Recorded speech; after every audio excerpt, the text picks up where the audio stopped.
He was so incredibly shut down and so fearful of everyone and everything. He would pee himself at any movement. He would try and shove himself into the tiniest corners just to hide from people. He wanted nothing to do with anyone. He was so scared. Rusty turned out to be one of my most impactful rescues. We rescued him from Riverside Animal Shelter and he was about 10 months old, so only a puppy. He was so incredibly shut down and so fearful of everyone and everything. I don't even know what he went through before he got there to the shelter, but he was there for a while and he was about to be euthanized the day I pulled him out.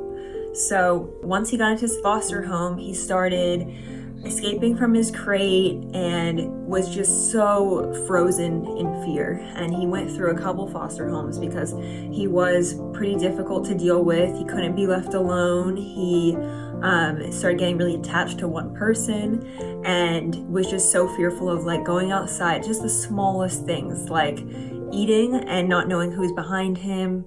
Everything freaked him out. So we ended up putting Rusty in a month-long training program at Redemption Tales. And there he turned into a different dog completely. So he worked on getting comfortable in his crate. He started going on long walks out on busy streets. And this was all like huge steps for Rusty because he is terrified of everything. So he started playing with a bunch of dogs. He was getting used to men and male handlers. So how do we teach a nervous, anxious dog to relax? Good boy.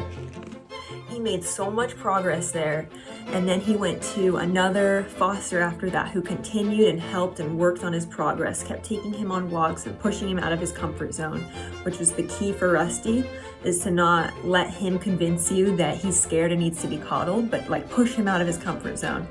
So I had been talking to an adopter for a couple weeks about him. And once he was out of training, she was like, all right, let's do it. And so Rusty went to live in literally the most perfect place for Rusty ever. So he lives in Northern California now on a huge property with a huge backyard. He has 3 other dog siblings. He has parents who are home almost all the time. He goes on 2-mile walks every day. He has a pool that he likes to swim in, which I would have never guessed from Rusty. So he is now living his best life. And we had Rusty for months. So Rusty got adopted in February and we rescued him in November. So he was a very long resident, but he taught me that any dog has their perfect home. You just have to be patient. No, we're not doing it. No. What are you doing? Thank you so much for watching Pawsome Pets. It's goodbye from me and Zoe. There you go. Good girl.